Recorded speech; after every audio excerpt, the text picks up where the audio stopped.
My name is Thomas Healy, and I am a descendant, an indirect descendant of Tommy Newell and Ethel Newell. The two women here in the middle are two of my three sisters and my niece, My Kathy's daughter, Sarah. daughter. So she is Tom Newell's great-granddaughter. Again, by... We should clarify here that Tom Newell was married twice. Yeah. We don't know much about his first wife. With Ethel was his second wife. And they had daughter... Maris. Yeah. But we're descendants of Ethel Newell we are children before of she met Tommy Newell. We are children of Ethel's first marriage to Leroy Herman. So we didn't end up with the bomb. Unfortunately, I really wanted it, but direct descendants had precedence. Anyway, I'll introduce myself. Diane Healy, Ethel Newell's granddaughter, one of four. Yes. And Kathy Steensen, I'm the eldest. Tom is next. Our other sister is Suzanne. She lives in Boston. She is not on this trip. And this is my daughter, Sarah. And my name is Sarah Steensen. I'm the great-granddaughter of Ethel Newell. Okay, finally got all that. It's a little convoluted. So I'm going to ask you a specific question. What's your first memory of the camp? First? Yeah. I don't really have them in chronological order in my brain. You're kind of a, but you were telling us a story later. Maybe that last memory you were telling us when you came and played the music. Oh. Okay, yes, I remember the barracks set was the infirmary, is where my grandmother and Tommy Newell lived, and one of my earliest memories, because I literally couldn't part with it, was taking the vinyl. I know vinyl's big again, but this is original vinyl, back when vinyl was it. Taking from New York in my suitcase, because I didn't want to part with it, because I just bought it, the Led Zeppelin album Physical Graffiti, and playing it on my grandmother's stereo, which was at the west end of the infirmary, over and over and over and over and over again. Especially the song Trampled Underfoot, for you Led Zeppelin enthusiasts out there. I literally wore it out. The needle, it was an ancient stereo, and the needle was ancient, and I literally ruined the album, or at least that song, by playing it over and over and over again. Did they say anything about you playing it over and over No, again? because it was all the way at the wet, and it's Adobe. I mean, this is great sound deadening material, and the stereo wasn't really all that loud. Yep. So, and again, all the way at the west end, away from the bedroom. So I never got a complaint, or at least I don't remember any complaints about playing it. But yeah, I basically ruined the album. They might have enjoyed it too. This has nothing to do with the camp, but my father once said, as I was playing Led Zeppelin, it's either Living Loving Maid or you know what, I can't repeat what he said on the album. Those of you who know will know. Robert Plant screeched out one particular line just as my father was walking by the living room, and he said, "Ah, art." He was very droll. But anyway, I'm sorry, that had nothing to do with this camp, but I had to get it out. Any other camp memories? Diane, what was do you have a memory? Do you have any? Yes. Yes, I remember a lot about I had a cousin, Anitra, and we would play together about the same age. Remember Anitra? Yes, I do. Yes. Maris's stepdaughter. Stepdaughter. So we would be running through the barracks all the time looking for treasures. We would find boxes full of storage, school supplies. Thinking, and we'd play all kinds of games around that. But my favorite part was finding the barn owls up in the rafters, looking down at you. I'm always been an animal lover, and so I'd be always looking for the barn owls. But besides that, I have a lot of memories of just staying at the house. It just had I've never been to a place like that before. The long corridor attaching all the rooms had a very, you could tell, even when I was 6, 7 years old, I had a funny feeling that a lot had happened there. And, I was curious about the history about it, and I don't remember what they told me, but I do remember just loving the feeling of just running through those rooms. And besides that, yeah. The other thing that really stood out to me, even as a kid, like being from New York, coming here, I've never heard a quiet like this ever. the quiet is something, special. Even now, you hear it, I don't hear anything. Yeah, it's still quiet. What about the That dogs too? They had a lot of Ethel and animals, Tom's right? dogs, they were so sweet, they'd follow you around, and I loved them, yeah. Epi and Louie. Epi and Louie. And there were a bunch, yeah, They weren't really barkers, but they were, mid-sized dogs, yeah. and they were very, very friendly.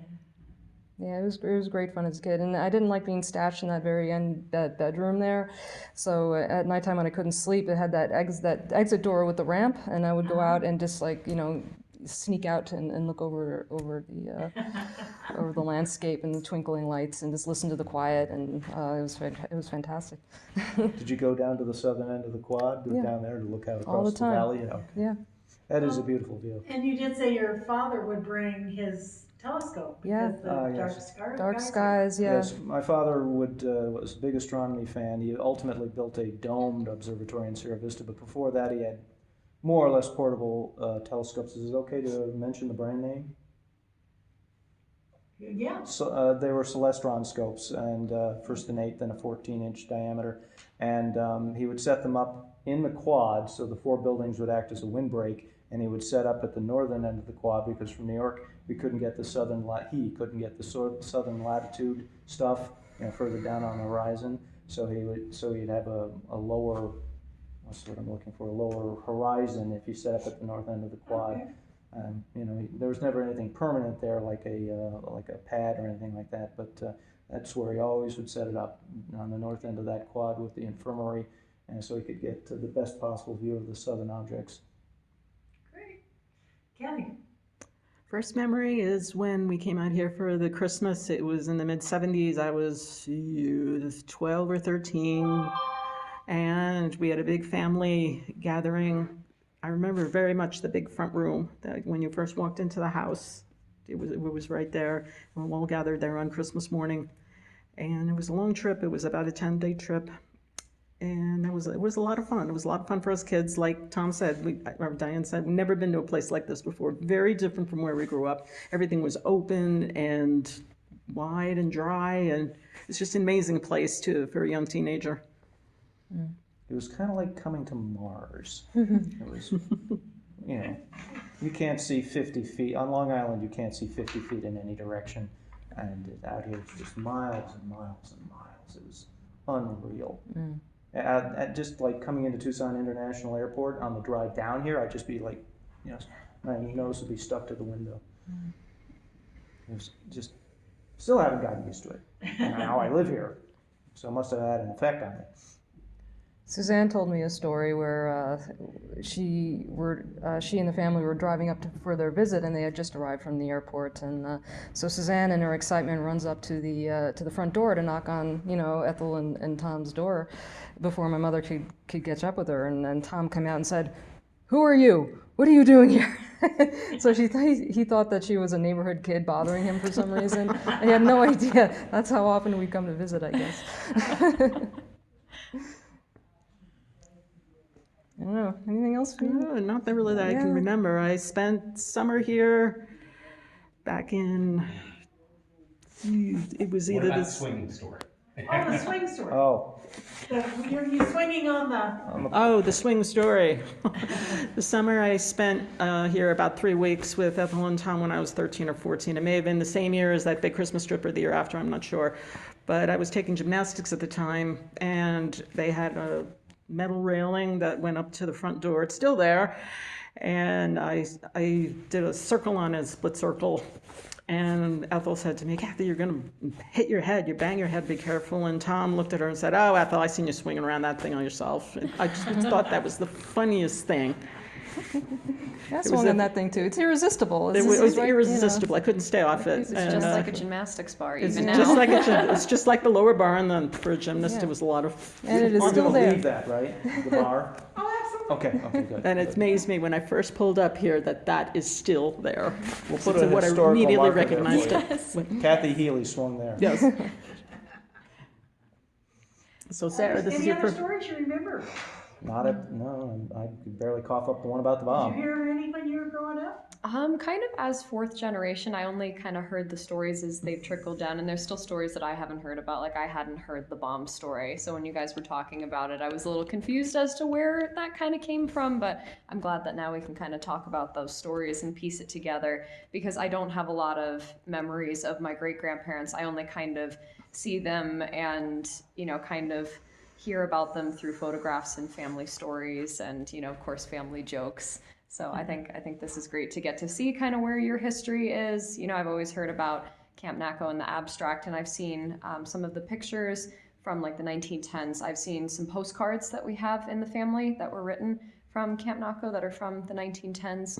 I remember one specifically that had a lot of snow, like with the barracks. Do you guys remember that one? Rare event, probably. That's why they took the pictures. Yeah, it was a really beautiful photograph. So it's really excellent to come back and kind of talk about where they stood, where you guys had Christmas, you know, where things were, the animals that were there. It really does bring it to life. Yeah, what do you think about it now? You see it actually in the flesh for the first time. Yeah, it's honestly very cool to imagine the people that were here. I'm always very fascinated with buildings and towns and stories of, you know, who lived there, because obviously everyone has an infinite amount of memories and experiences. So I tend to focus on thinking about the lives of the people that lived here, you know, the different officers, you know, not just our family, but the other people that were here too. You know, what were they like? What was their story? How did they end up here? And kind of where did they end up going afterwards? Yeah.